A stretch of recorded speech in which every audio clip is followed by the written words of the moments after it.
97.9 The Box is the Mad Hatter Morning Show in the studio with Kevin Powell, ladies and gentlemen, journalist, activist, and I know him from the real world.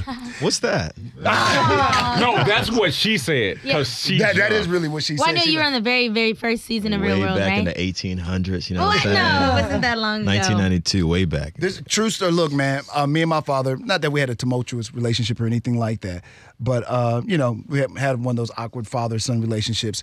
And the thing that would always bring us together, I know this sounds crazy, we would watch back-to-back episodes of The Real World. Are you serious? We loved it. I don't know why that was our little thing. Hip-hop and The Real World first, second season. Wow. And we were watching back-to-back whenever I flew home. And I don't know what it was. We just shut up and watched every episode. Well, I'm glad y'all had that bonding thing. Yeah, me too, man. Probably You know, really it's saved funny. our That's how I met Tupac. We were at Jack the Rapper. Remember the Jack the Rapper music Yeah, conferences you back had to in the get day? to- yeah. Atlanta, 93. Quincy Jones had just started Vibe magazine with Time Warner. Mm-hmm. You know, Source was already existed. And I wanted to interview Tupac because of my activist background. I knew the Shakur name, that's famous. I knew who his mother was and everything. Right. And I said, and Vibe was like, nah, that's cool. We never heard of him. You gonna do Snoop Dogg. So I did Snoop Dogg cover and I did Treach for Noise by Nature. Those were the first two covers of Vibe. Yeah. But I kept my Pac folder. So I'm at Jack the Rapper and there's folks around him because this is right after Juice and everything. And I think he was on his second album. And I was hesitant to go up to Tupac. One of my homegirls, Carla Radford.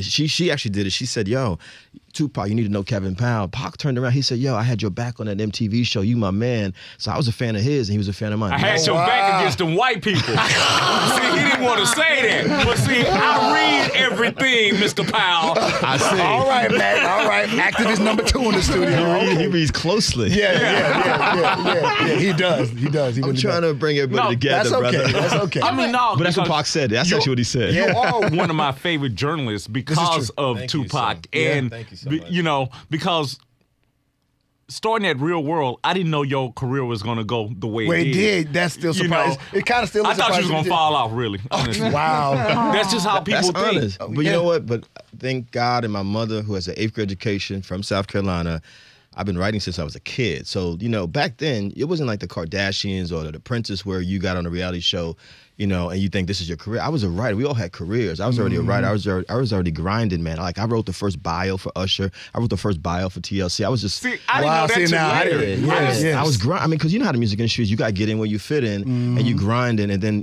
Quincy and them came along with Vibe, and it was just an opportunity. And it actually happened in the same year. Vibe started in 92, MTV happened in 92, and so... It was life-changing, man, because and it's all because of hip-hop, because hip-hop has created opportunities for us. That's real. So That's right. I'm always thankful to our culture. That's how it happened, and I just kept going, and I said, you know what, I don't want to just write articles, and now I'm up to my 13th book, you know what I'm saying? Wow. Yeah. How'd you transition from Real World to Vibe and writing? No, I was writing since I was 11 years old. I started writing professionally. I got my first check as a writer when I was 20 years old. How much What? was And that I still check? that check was $25. That check was $25. Do you Do you remember what that story was about? You know what's interesting? It was about a young brother named Michael Griffith who got killed in Howard Beach, just like we talk about Trayvon, Sandra Bland. It was a story about someone being killed for racial profiling case. Because I actually started off as a news reporter. I didn't want to be a music. I didn't even know there was no hip hop journalism. I didn't know you could do that. It was Harry Allen who was down with Chuck D and Public Enemy who asked me, Kev, do you write about music? And I lied and said, yeah, I write about music. That's how I started. But I was a hip hop head. I grew up a graffiti writer. I used to be a b-boy. I used to dance What was hard. your tag What? name? What was your tag name? KEPO1, Keep Yep. on 1. That's still my nickname. You really read my stand. Thank you. Wow. You don't know people reading your stuff, man. You know what I'm saying? So I appreciate y'all. And I know who y'all are because I watch shows like y'all all around the country. Because for me, one of the beautiful things about hip hop, I didn't get on a plane till I was 24. You know what I'm saying? And so it was because of hip hop I learned about Texas. I learned about California. You know what I mean? Because we heard y'all references these different areas. You pick up the language, the culture. You know what I'm saying? Shout out DJ Screw, all the cats out here. You know what I'm saying? All the history. You know what I mean? the history. I know the history. I mean, H-Town has held it down, so that's why I'm happy to be here. You know what I mean?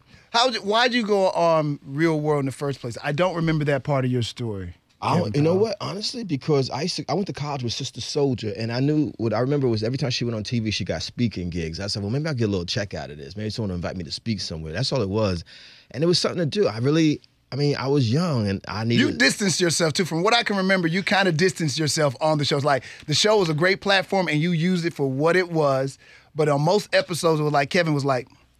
Yeah, I mean, you know what it was? Because I had just spent 4 years in college where we were fighting racism. 2 to 4 years we were in school. We had taken over buildings, and I was not really feeling like ignorance. You know what I mean? I'm keeping it real with you. That's what I felt at the time. Like, you know what? Some of this stuff I'm not really down with. And then MTV had its own history because, as y'all know, they didn't play Michael Jackson's videos in the beginning. Right. You know, you know, you mentioned Ed Lover, Dr. Dre before we went on the air. You know, they would always move Yo MTV Raps. It was the number one hip. The hip hop show was the number one show on MTV. And they kept moving it around. So I always felt like they didn't treat black people properly. And I was like, what I remember saying to myself, I'm not going to be some Sambo, some Coon, some Jigaboo on this show. You know what I mean? I'm not going to play myself like that. I didn't know I was going to argue with people, but, you know, it happens. You know what I mean? But we're all cool now all these years later. I mean, because there's no way you can separate yourself from an experience like that. It's a unique experience, and little did we know that would lead to this dude being in the White House with this ridiculous kind of reality show we're all living in now called the Trump era, which is insanity. You know what I mean? True. So, how do you know while you're going through this process, or is your plan to end up doing all the things that you did? Because like he said, you think somebody gonna fall off, or after this, where does this guy go? No, I knew I was very clear I was a writer. You know what I mean? I didn't. But see, I didn't know that about you. So I was like, man, he's smarter than I thought he was. You know, yeah, I like your honesty, brother. You keep it real. You know, and then once I found out that you did all this, then I really became a fan. I appreciate it. I'm a fan of y'all. y'all's. I understand I'm a fan of more y'all's. of the mission and what you were trying to get do. across, yeah. You know, yeah. Well, my life, since I was 18, activist. I'm an activist, I'm a writer. I was real clear. Like, my life is of service, and writing is a tool for that. You know, speaking is a tool for that. And, you know, and I mean, pop culture, hip hop, I mean, we got to get in where we fit in. And we know the impact. I mean, think about how many people listen to your show, you know what I mean? And the impact that y'all have, and how do we use the platform? And so I always thought about that. Like, you know, it's cool if people know who you are, but what are you going to do with this platform that you got? You know what I'm saying? So what made you want to just be a writer at a young age? Did you say, hey, because you knew early, and my brother knew early he wanted to be a writer. His brother's an incredible writer. But I didn't know what I wanted to brother do. lives in Austin. John lives in Austin, right? Yeah. He's in Austin. Well, you know what? But he listens. It was sports. It was sports. The first books I read, when I meet young heads now and they say I don't like to read, I'm like, read stuff that you like. If it's fashion, if it's automobiles, for me, if it's sports. 8, 9 years old, I'm reading about football, I'm reading about baseball, basketball. To this day, I'm a diehard sports fan. And I wish your Astros would have beat the Red Sox. I hate that the Red Sox are in the World just you, my Series, friend. yo. It's not just you. But the sports books made me fall in love with reading. And at a certain point, I started discovering writers. And it wasn't until years later that I realized that there are Black, Asian, Native American, Latinx writers, women writers. I didn't know, but I just read Shakespeare. As a kid, I'm reading Shakespeare. I'm reading Edgar Allan Poe. I'm reading Ernest Hemingway. And I just fell in love, especially when you grew up poor, single mother. My mom's, like I said, an 8th grade education. I grew up on welfare, food stamps, the kind of poverty I wouldn't wish on anybody. But it was books that helped my imagination. Like, okay, there's another world out there, you know what I'm saying? And that's what did it for me, you know what I mean? So I try to stress to my oldest, she hates to read, that reading is so important. how old is she? She's 21. She can read. It's never too late. She But she just got to find stuff that she likes. Yeah. The stuff she likes is morbid though, but I always tell her, just read. Let's start reading so we can understand and know things. My littlest one, she's good, but the oldest, a little touch on it. I mean, I got a whole campaign called #ReadStudyTravel that we're going to push it through in 2020, and it's going to be tied to my Tupac book when it comes out in 2020. I'm going to get back to that. Because Tupac read a lot, and that's important to say, you know what I mean? What about now? I'm going to talk about your, because I Now know I you can got take my a New York book. jacket off. It's hot in here. Okay. I know you got a book out now, but why the Tupac book? Why now? You know what? After this book. I'm going to tell y'all straight up. I have actually not been to Vegas since September 13th, 96 when Pac died. Wow. What? Really? And I'm going back soon because, I mean, it was traumatizing. Pac gets killed, and then 6 months later, Biggie gets killed. I mean, Biggie's funeral was literally, I live in Brooklyn. I've lived in Brooklyn a long time, and it's like literally his funeral was down the street. A lot of us were traumatized by the whole thing. But through the years, so many people have asked me, like, Kev, when are you going to do this Tupac book? When are you going to do this Tupac book? And I've done a few things. Like when his mother asked me to support Resurrection, the MTV film that they did about Pac, I supported that. But, I mean, it was a lot to deal with, man, because y'all remember it was so-called East Coast, West Coast. Yeah. You saw people, fighting each other who looked like us, which, as an activist, that hurt my heart because I know that was classic divide and conquer. But everywhere I've been, I've been in Ireland, I've been over in Africa. People are asking me about Pac. I'm like, he went from the brother that I knew to this global icon, probably the most famous hip-hop head we've ever had in our history. Yes. And, I realized, when I first met Tupac, one of the things he said to me in the first interview, he said, Kev, I want you to be Alex Haley to my Malcolm X. Like, he knew he wasn't going to live a long time. But in my head, I was like, well, son, what if I want to be Malcolm X too? You know what I'm saying? But I understood what Pac was saying, which was like, I don't know how long I'm going to live, so I want you to have the story. You could feel that vibe from him? I could feel it. I mean, because, it's energy from us. You know what I'm saying? We feel certain things. And if you listen to his music, he talked about death a lot. He talked about it a lot. You know what I mean? And it's like, I said in the first article I wrote on Tupac, you may remember this, I said he was like the James Dean of the hip-hop generation. James Dean lived at 24, Pac 25. Yeah. You know, and sometimes I regretted that. I felt guilty about saying stuff like that. But, you know, when you doing this, I've interviewed over 100 people for this Tupac book over the last couple of years. I'm still interviewing people. I was just with his sister out in the Bay Area. And how's she doing now? She's doing all right. You know, mom passed a couple years away and everything that's going on. It's been a lot, man, because it's like, I mean, this is a political family. You know, his mother was a Black Panther. You come out of the civil rights movement. They, you know, he was, I mean, look at their name. Look at the Tupac, Amar, Shakur. These are powerful names that our people gave their kids coming out of the civil rights movement. So there's a lot of pressure there. But I think that I'm doing this book because, you know, there's multiple generations of people who plug into Tupac. I mean, you know, there's quotes from Tupac talking about Donald Trump in the 1990s. He was prophetic. It's like he almost saw stuff happening before it happened. If you put on a lot of his records now, they're still relevant today. You know what I mean? Yep. Very much so. So that's what I'm doing. How long will it be before you actually put that out? I know you working. Sometime in 2020, I want to drop it right in the middle of the presidential election year on purpose. You know what I mean? What I was going to say is that, you know, we're going to be doing a tour around the country, probably 50 to 75 cities. And, you know, we're going to have the Tupac book. I'm also working on another book that'll probably come out that year as well. I'm trying to be like Kanye and drop 2 books in the same year. You know what I'm saying? Like when he's dropping 2 albums in a month, you know what I'm saying? But, you know, we want to also inspire people like, yo, we got some work to do because, you know, the midterm elections, please vote out there, y'all. We got to vote. We got to vote. Yes, Texas is a very, very important state, which is why I'm here today in Houston and Dallas in a couple of days. But also 2020, like, let's not complain about stuff. Let's make sure that we're out there organizing and participating in the process. And especially, you know, younger people. I mean, I don't want to put that pressure on young people. It's all of us. It's all of us together. But, you know, the energy we need, you know, oftentimes comes from younger folks, you know what I'm saying? And we just need folks to be aware of what's going on. It's not enough to say you woke if you don't read and study and travel. We got to know what's going on, you know what I mean? All right, I'm going to get back to your book. Talk about what you're doing here today in H-Town. Let's talk about that a little bit. Because I know they said that you were like on a 12-city run and doing your thing at the Houston Museum of African American Culture. So you got that going. And it's free, what you got going on today. Doors are open at 6:30 at the museum. 4807 Caroline is where you're going to be, y'all. Museum of African American Culture. So we're going to be talking about my new book, which is a little bit of a provocative title, My Mother, Barack Obama, Donald Trump, and the Last Stand of the Angry White Man. You know what I'm saying? I dreamed the title. It's a little bit of a provocative title? A little bit. Okay. Some folks That's what little is. You know what? I dreamed that title. My mom has been sick for the last couple of years. I'm the only child. I've been taking care of her. You know what I mean? I know how hard that is. And I've been thinking about, you know what I'm saying? And I've been thinking about Barack Obama. This is 10 years since Barack got elected. You know what I mean? And like all the stuff that happened, all the stuff did not happen. And then obviously Donald Trump and the anger that he has unleashed. I mean, I was in Charlottesville a couple of weeks ago. And you know, the stuff, I mean, just yesterday in news, you know, how Bill and Hillary Clinton, the Obamas, other folks got mailed, you know, pipe bombs. You know what I'm saying? And so when I say the last stand of angry white men, this is not all white people because I love all people. I don't care what your background is, but there's something wrong when we have leadership in this country that is pitting people against each other, you know, who are anti-immigrant when this country was built on the backs of immigrants, that's anti-women. You know, we have a sexual predator who's been put on the Supreme Court. You know, we need to think about this stuff. The Me Too movement is happening. You know, I very much support that as a man. You know what I mean? And so for me, the book is really about, like, let's examine where this country is and where we need to go. You know what I'm saying? The book is available now as well. Yeah, it's everywhere. It's everywhere. I don't get that book. Talk about the part. I'll make sure we mail books to y'all. Please. Y'all, not everybody else out there.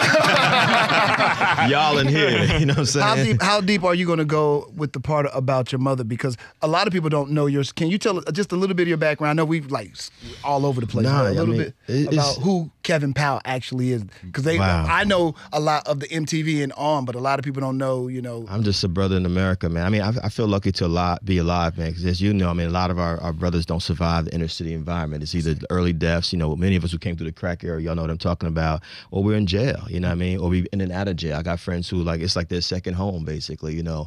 And so if it wasn't for my moms, you know, my father I saw 2 or 3 times up until I was alive. I wish I could have had my dad watching TV with me. I wish I could have had those kind of experiences, you know what I mean? And I just say the fathers out there, and I'm not a biological father yet. I just got married a year ago. But, you know, if you're a father figure, the most important thing we can do for our kids is just show up, man. Just show up and let them know that you exist, that you care. And I didn't have that. And so, you know, I was an A student growing up, but I also fought a lot. I got arrested by the time I was a teenager a few times. And I remember the judge said to my mother, if I see him again, we sending him away. And she never saw me again, you know what I mean? And I went to college because of financial aid package, Rutgers University, New Jersey.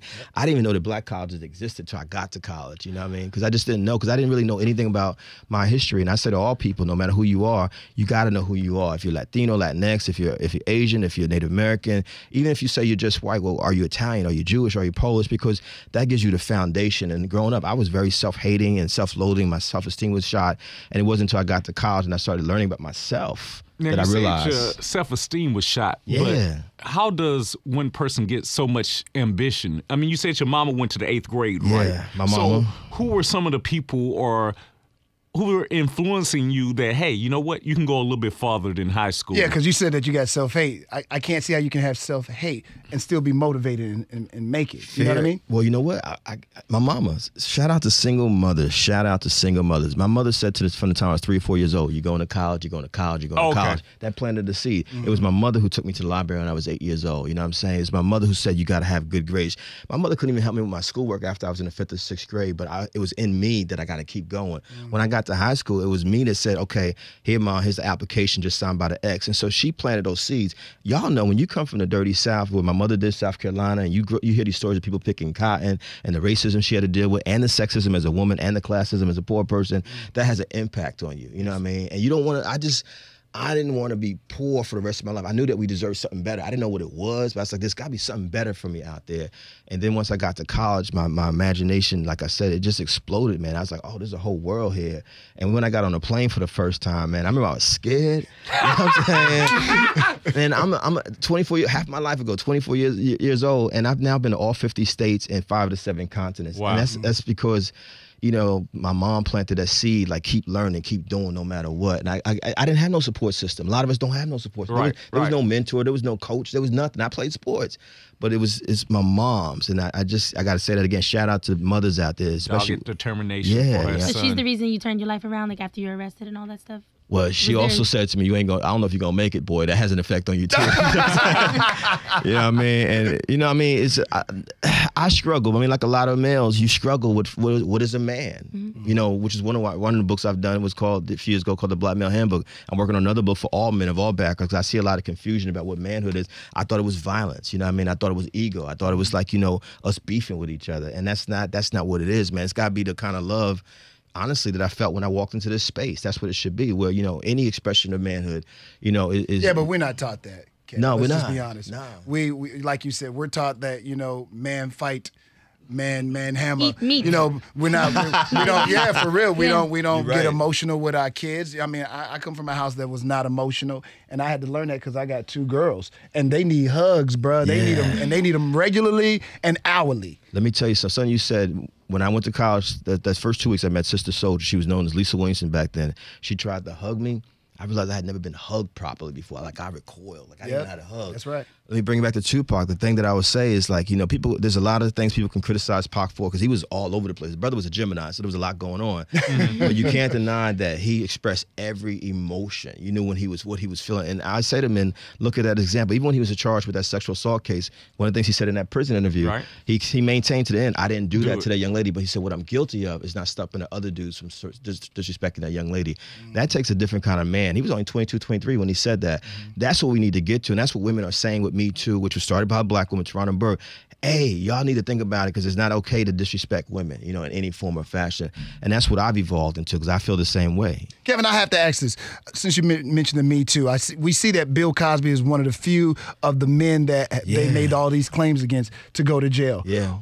Why isn't it been other people? You know where I'm going. Is it overly apparent that because one man is of color and the others are not, that we have not seen the magnitude? Like, they've thrown this brother in jail. Some of these other guys have done some very dastardly things too. We have not heard about them going to jail. We have not heard about them going to court.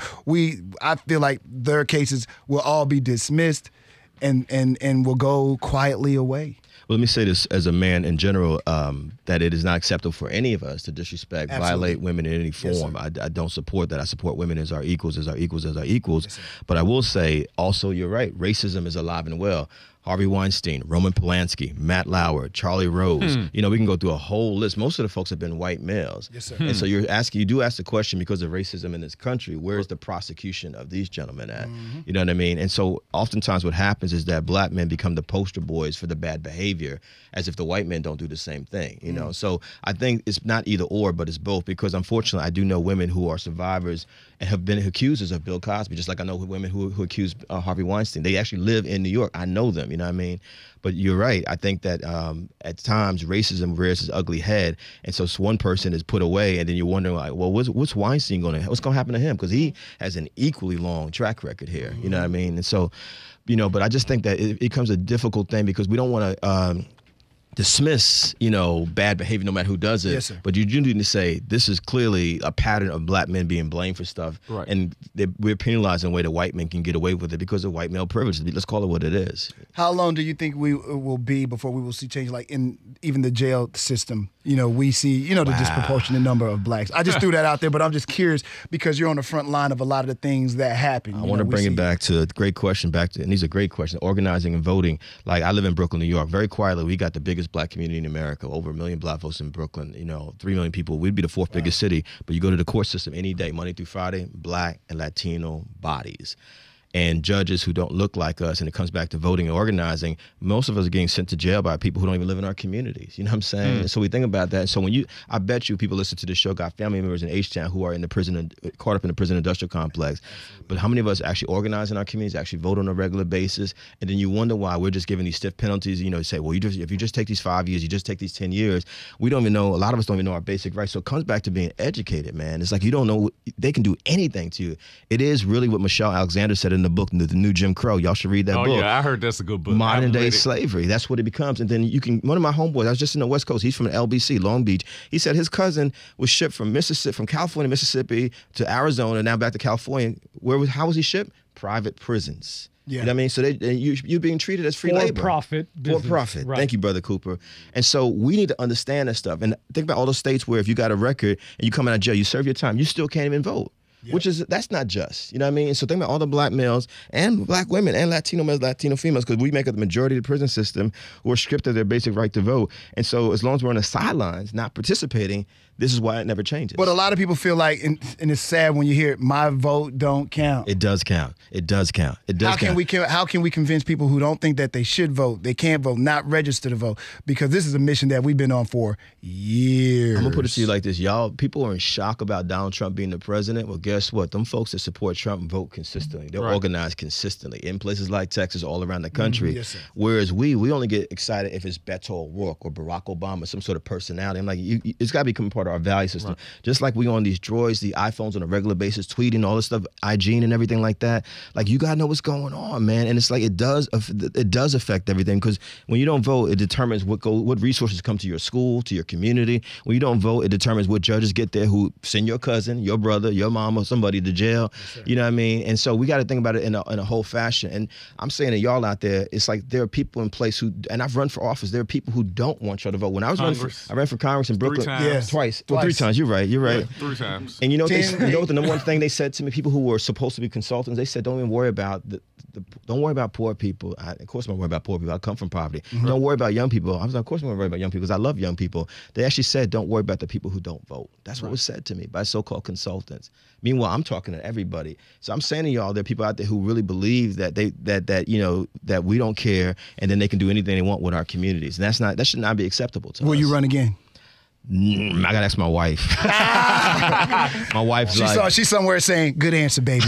Good answer, baby." We'll talk about it when you get home, boo. That's a lot. You know what I'm saying? All right. So the book is called. Give me the name of the new book one more again. My Mother, Barack Obama, Donald Trump, and the Last Stand of the Angry White Man. It's on sale everywhere, and I even did the audiobook myself. Oh, really? Yeah. Okay, cool, and then cool, the Tupac book will be out in 2020, and I will definitely be coming back through H-Town on a big tour because we're gonna tie the Tupac book into voting, everything we're talking about right now. You know what I'm saying? You got to come back here. Yeah, it'll be my honor. Thank y'all. And again, today, Houston Museum of African American Culture. It is absolutely free. It's absolutely free. All are welcome to come. Doors are open at 6:30, and again, that's on 4807 Caroline. Cooper. Kevin, one more question. Yes, sir. 3 books that everyone should read right Ooh, now. I like that. Excellent question. First one I would say is A People's History of the United States by Howard Zinn. A People's History of the United States by Howard Zinn.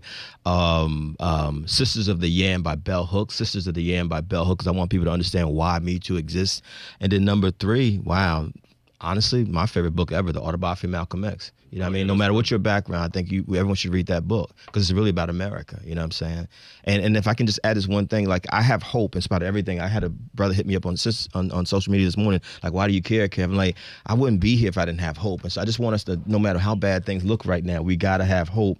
And I mean, think about it. As hip-hop heads, hip-hop was created by the same poor people that Dr. King told us not to forget. You know what I'm saying? And look what we took something that was just 2 turntables, a microphone, some magic marker, spray paint. Billion-dollar business. Multi-billion-dollar global right. industry. So if we could do that, anything is possible. That's what I feel. You know what I'm saying? Thank you so I much. got one more question for you. Go. So has there ever been like a piece or anything that you wrote that you were hesitant to put out because maybe you thought it was too much or something and you went back and forth with yourself? Yeah, my book before this one now is called The Education of Kevin Powell. It's an autobiography about my life, and it's like I had to talk about my moms, I had to talk about my family, a lot of dysfunction. I had to talk about being a child, who grew up in violence and abuse. I mean, that was hard, you know what I mean?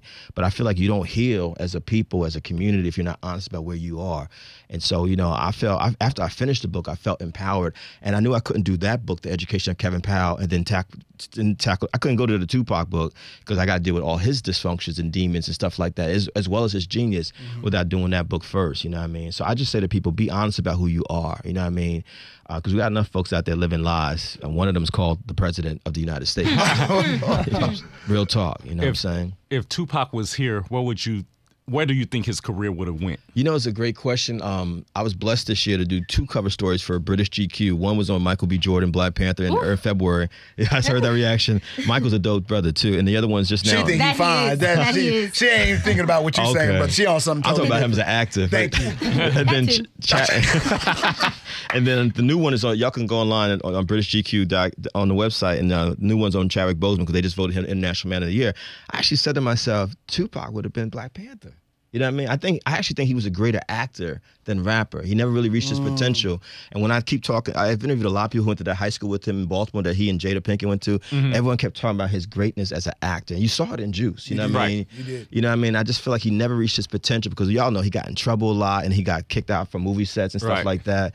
And I just think that Pac would have been one of the greatest actors ever. And he would have always been an activist. He would have always been speaking out, you know what I mean? Because that's in his blood. But I really think that his gift to us would have been who he was as a performer. You know what I'm saying? And so you were around the time he did that interview with Suge, right? And you went up there. That's always one of my favorite stories. Can you give him a little bit about it? That's the famous cover. Like, y'all remember, what was the movie with Joe Pesci and De Niro? Goodfellas? Goodfellas. Yeah. So we borrowed the cover from Goodfellas. It's the famous cover of Vibe magazine where you got Suge, Snoop, Dre, and Tupac on the cover. The black photo? Yeah, the black photo. Yeah. I love that. And the backstory is the original colors was blue, and someone called from Death Row said, can y'all change the colors to the letters on the magazine in red? We're like, oh, right, we forgot. Good move. Good move. And, that could have played differently. But the story was that I went to interview Suge. I got a call, I was in LA waiting for Suge to do the interview with me, and I got called at 3 in the morning to come to his office. I was like, okay, 3 in the morning. It was freezing. Okay, were you scared? Yeah, I'd be like, I'm not going at 3 in the morning to Suge's office. Like, hey, man. You mean little stories like them hanging people from windows? Yeah, just those things like that. Just those small stories. I mean, you know, You're scared. You're young. You. I was hood aware. I'm gonna say that I was hood aware. You know what I'm saying? Because I come from the hood, and so I sat there and I interviewed him, and he had his dog there chilling, and he had a big dog. The dog's name was Damo, which meant blood in Swahili. You know what I mean? And he had the logo, the Death Row logo. Y'all remember the famous logo with the dude? And I asked him all these questions. Then I asked the last question that he didn't like. It was about his homie getting killed in Atlanta, I think it was. Oh, yeah. And so when the interview was over, Suge said to me, I ain't like them questions you was asking me. And right when he said that, the dog raised up. And I was like, okay. I'm probably not making it up. The dog raised up. And I think it's in an article. I'm pretty sure it's an article because people said to me, Cat, we felt like I was there with you. Cat's like, I was eating popcorn. I was reading popcorn. And he said to me, I didn't like them questions you was asking me about the dead. And I was like, okay. And what I remember was that was it. And I said, can I see Pac? He said, he busy, you know what I mean? Because Pac was in the studio all the time, you know, at that time. And I walked out. And a couple years later, after Pac was dead, me and Suge, and people can look this up on YouTube, actually crossed paths again on BET. You know what I mean? It was me, him, Danielle Smith, who had been the editor-in-chief of Vibe magazine, great music journalist, and Michael Eric Dyson, a scholar. And something Suge said, and I remember saying as we were going to a commercial break, I said, man, ain't nobody scared of you. You know what I mean? And it's on the show. I think I sort of remember this. This was on BT. But after that show was over, Suge actually said to me, you know, we could go settle this in the bathroom. That's what he said. This was in New York, and I'm not gonna say what else happened in, you know, New York folks, because I'm from New York, and thank y'all, New York, y'all got my back. That's all I'm saying. You know what I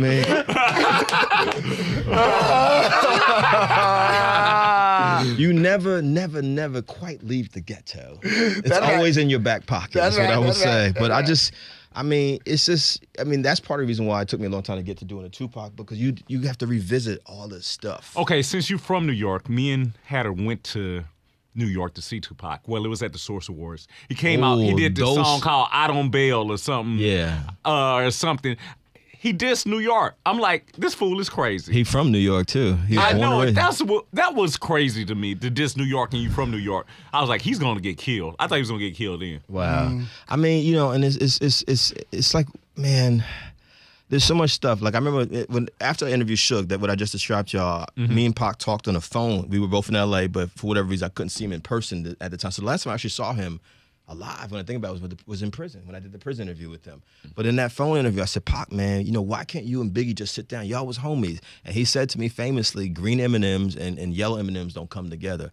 And so it's hard to process, and that's what I'm grappling with this book, because here's this brother who talked about, you know, people coming together, but at the same time, he didn't want to sit down with Biggie, you know what I mean? And so it's like, you know, and I just, you wish that he could have turned that corner, you know what I mean? Are you getting different stories? Because some of those guys that even were hanging were saying that they felt that at some point in time, Pac would turn the corner and there would be some togetherness with him and Biggie. You know what I'm saying? But it had to be on his time. I agree. I mean, we also got to keep in mind, Pac was only 25 when he died. You know what I mean? And it's like, you know, again, I love all young people, all generations, but when you're in your 20s, you're still trying to figure stuff out. I mean, I was trying to figure stuff out, you know what I mean? And you just wonder if he could have made it to 30, if he could have made it to 35, you know what I mean? Yeah, you know what I'm saying? Because, I mean, you just don't know. And I don't, it's like when we asked, well, what would Dr. King be doing? What would Malcolm X be doing? We don't know. Yeah. You know what I mean? We could speculate. But, you know, it was one of the saddest periods in my life. And that's what made me avoid the book for a long time, because I knew I had to go back and, I mean, I'm straight up with y'all. And the interviews I've done with Pac, some people have cried during interviews. Sometimes I've cried. Sometimes we've cried together. Sometimes I had to get off the phone after the interviews were over. I'm talking about interviews that have been 3, 4, 5 hours. There are people who have never talked about Pac publicly before. And it's like, you know, but we got to let, you know, it's hard, man. Like, working on this Tupac book, I now understand how people felt who are older when John Lennon of the Beatles got killed, when Marvin Gaye got killed. It's like, or when Bob Marley died. You know what I'm saying? It's like, because it's someone, I mean, when you think about it, let's put it like this. There's Michael Jackson, there's Prince, there's the Beatles, there's Madonna. You know, Pac is in that, Elvis Presley is in that conversation, multi-generational, multicultural, global icons. There's not a lot of, I mean, in hip hop, maybe Jay-Z, maybe Eminem, there's not a lot of folks you can say are multi-generational, multicultural. Drake, you know, a few people like that, you know, who had that kind of reach. And I'm gonna tell you, man, I've been places where I remember being in the Bay Area. A young white brother was sitting in the front of a high school auditorium. He had a Tupac shirt on. He wasn't even born when Pac was alive. I went up to him and said, well, who are you? He said, my dad's the CEO of eBay, and I love Tupac. And he knew everything about Pac. I'm in Ireland a few years back. Irish brother said to me, I want to tell you something, Kev. I said, what's up? He said, man, Pac's the biggest rapper in Ireland. I said, yo, Pac is dead. He said, it don't matter. I was like, wow. What? Yeah. And so that's when you begin to realize that, you know, this is something bigger than what we could ever imagine. That's when I started saying, Kev, you got a responsibility to tell the whole story like Tupac actually. How truthful can you be in that story, though? Because everyday Pac, like you said, there's the different facets of Pac. There's some bad some bad things about him, and there's some great things about Pac. I gotta be honest about it all. I mean, you can't, whether it's a film or a documentary or a biography like this, you have to. I mean, this is where my journalism comes in. You got to pull all this stuff together. I got a team of like 20 people working on this book. I ain't never had no team of no 20 people working on no book, but it's like it's that complex. I mean, think about Pac lived in New York, Baltimore, right, L.A., the Bay Area, Atlanta, and he died in Vegas. And it's like you got to get all those different stories and y'all figure know, out a way to put it together. And y'all know, as industry folks yourselves, you meet a lot of people. So people gonna like, yo, I know you, I know you, I know you. But they gonna have their own different stories about it. And so you got to figure out, okay, what's the truth? What's not the truth? What goes in the book? What doesn't go in the book? So have you learned anything new that you didn't know? I have learned a lot. You think he gonna say it? I can't say it here. No, I don't expect him. I just wanted to know. I'm sorry, Mr. People gonna see some stuff in this book they could not have because imagined. I read every book about Pac in the world. Yeah, same here. And I've watched every documentary, and I've learned some stuff that will be profound to people. What? I can't wait now. No, I can't. I can't wait. I'm willing to wait. But it's not gonna be what people expect. Like y'all got to just read the book. It's gonna be. I'm proud of what we're putting together, but it's like, wow, this stuff I didn't know, and I know a lot about Pac. You know what I mean? But it's also stuff we're gonna learn about hip hop, right? Working on this book, and I'm really honored. But after I finish this Tupac book, I'm like, I want to go make films. I need a break from books because Pac takes, it's a lot. I feel his spirit all around me as I'm working on this book. You know what I mean? How'd you feel about the movie? I have no comment. Well, I knew that was coming. Yeah, I let me say this. I'm coming from a position of love with Pac. This is not money. I mean, honestly, some of the interviews that I've had to do, I've had to use freaking flyer miles and hotel points and stuff like that. This is a labor of love for me because I see how important he is to a lot of people, and I'm representing it like that. That's all I can really say. You know what I mean? I'm doing the best I can. As a documentarian to tell his story, which is really our story. You know what I mean? Because it's really a story about hip hop. To be honest with y'all, you know what I mean? Kevin Powell, man, we appreciate you so much. Again, make sure you guys check him out tonight. Tonight, October 25th, Houston Museum of African American Culture. It is absolutely free. Doors open at 6:30. Museum located 4807 Caroline. Y'all go there, check out. Make sure you take the book. If they bring the I'll sign the book. you will sign the book. Yeah, and we're selling the books there too as well. I'm gonna need my autographed copy, my man. I'm gonna mail it to y'all. I got y'all, and thank y'all for having me. No, thank you, man. Appreciate y'all. Thank you so much, brother. So we're back here, 97.9 The Box. Kevin Powell in the building. Mac is awake and intrigued and not on social media. Wow. Come on, man. Kevin, look, right now, his phone is turned face down. Come on, y'all. Wow. We ain't gonna never see this again. Matt, there's a question for Kevin. Go ahead, Matt. Go ahead. What's the question? Get in his business. This is what he does best.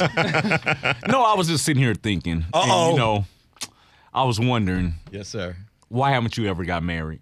Or what took you so long to find that person? And did you ever think that you would find that person? And did the people in your family like, man, Kev, what happened? What's wrong? What you doing? What age were you when you got married to? Oh, I was old. Oh, let me put it like this. Like, you see how George Clooney got married and just had twins? Gotcha. I'm like George Clooney old. You know what I'm saying? No, you're not. Yeah. I'm younger than George Clooney, but I honestly, yoga, met my wife in yoga, wasn't looking for it. I never thought I'd get into, I'm a runner. We talking about running. I've run a couple marathons. I love running. And so in order to protect my body, I started taking yoga because running is like painful on the joints and stuff like that. You know what I mean? And one day, 3 years ago, I saw my wife in class, and we're inseparable. What was it about her? Man, her spirit, man, her aura. You know what I mean? Just a beautiful sister, and smart, and we shared a love. She's a dancer, choreographer. We share a love of the arts. As fellow creative people. And I wasn't looking for it. And that's the most important thing I would say. I wasn't looking for it. It just kind of happened. I honestly was looking. As a single man, I was actually looking into adopting a kid, man. Like my man Hill Harper just adopted a kid a couple years ago. Like I was like, well, maybe I'm just gonna adopt a kid because I really wanted a child. Yeah, I wanted a kid.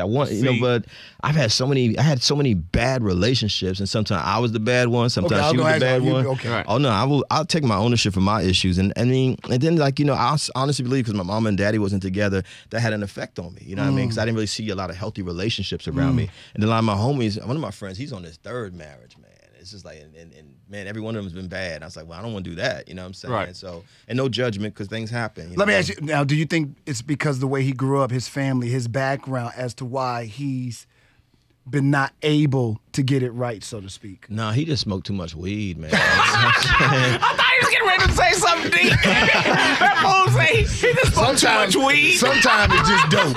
Sometimes it's just dope, Rob G. It's just dope. I mean, and no judgment. I've smoked in my lifetime. And sometimes you just smoke too much. Sometimes you just smoke too much weed. Man. You just smoke. Sometimes we just need to be sober. You know what I mean? And everybody was in here listening, like, what it is? He smoked too much.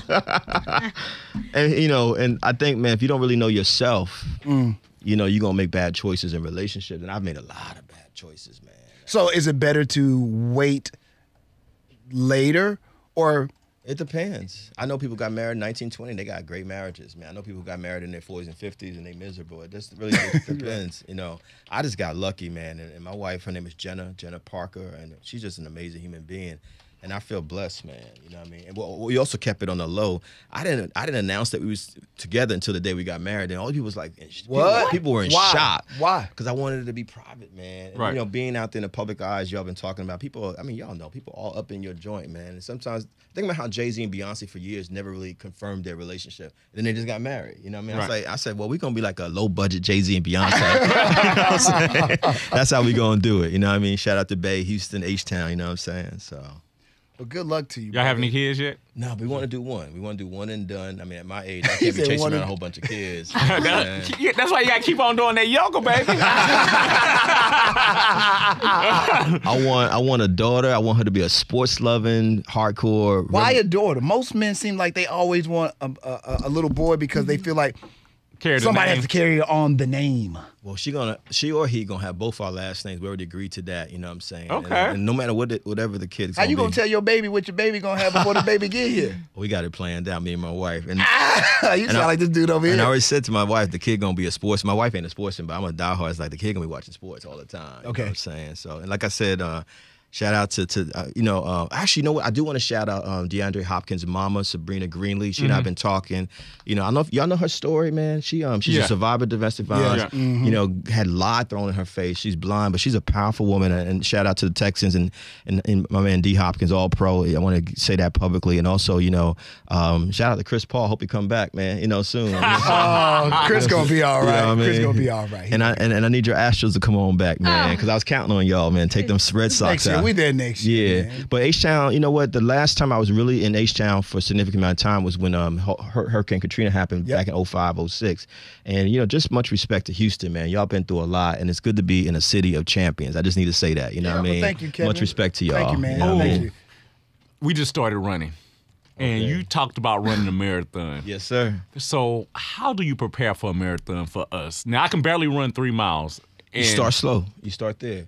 I started the global warming. We've had storms all over the country. We had something called Superstorm Sandy. So you think global warming is real? I'm just asking. I do think it's real. We had a Superstorm Sandy in New York a few years back, and so we had like a benefit run. Man, I ran. It was like 1 mile. And I had little kids and old people run by me, man. And I was embarrassed. I was like, I'm like out of shape. It don't matter what your body type is. So I started short. I started small, half mile, then a mile. I had to get my confidence up. And then all of a sudden I was like, I'm gonna do a marathon, man. And I finished 2 New York City marathons. I couldn't believe I did it, But I was like, if Diddy could train for 6 weeks, I trained for a whole year. I was like, I could do this. One question on the marathon, Kevin. Yes, sir. I know it's 26 miles. Yeah. What do you do when you gotta? Do you have to use the restroom during that? I mean, because it's like 4. Oh, they do have breaks. So you stop? And some people pee on themselves, honestly. That's what I've heard. So that's what I was like. Women, men, people, all identities, people. Sometimes you just do what you got to do. I mean, it's like the most. I have never done anything like that in my life. Somewhere doing that thing, you're like, why am I doing this to myself? I must be out of my mind. But when you finish, it's like this, only 1% of the world's population actually runs marathons and finishes it. And I was like, man, I'm in that company. And it was. Okay, say that again. 1% of the world's population actually runs. I think I'm gonna do it. You should do it. You should do it. It's gonna be hard, but do it for a cause. I did it for St. Jude's twice, and so I raised money for kids who have cancer. So I did it for something. I mean, y'all could do it. Do it for a cause. It's something that supports the city or this community. That's what I would say. I like that. I like that. And you say you trained a year. I trained a year each time. You ran the whole thing. You didn't stop. What was your time? It was slow. But I finished. But you finished. I finished. I didn't finish last. I was like in the middle of the pack. Okay. Yeah. Like I could, man, like, yeah, I did it. And I still run and I skateboard. I was telling you, I have 4 skateboards, longboard. Shout out to the skateboarders in H-Town. I love skateboarding, you know what I mean? What was that Lupe Fiasco song, Kick Push? That's me. That's me, man. I just think that we should be active, man, any way we can. And I think that's the most important thing. Because I think most Americans are not. They don't eat right, and we don't do anything with any kind of physical activity. To show you how much I've changed since the days of Tupac and MTV, I'm a vegan, I'm a yogi, stuff. I mean, I was like, I ain't gonna be one of them nuts and berries people. I'm one of those nuts and berries people. Last question, I promise, Coop. If you are vegan, my little girl's vegan. Wow. How old is she? She's 16. I couldn't even imagine that. Look, I was always showing her all that bad stuff on TV and what they do to the chicken. Because I was halfway vegan myself until we had that bad storm. And then I went back to my chicken. No disrespect, my brother. No disrespect. When you out there trying to look for a meal, though, you got to make some concessions. And I ain't going back. One day I'll be back there, but she's consistent. Wow. How do you find food? Because they don't have good places to find food when you vegan or vegetarian. And especially you travel a lot, right? So it's hard to find. It's hard for you to find food quickly.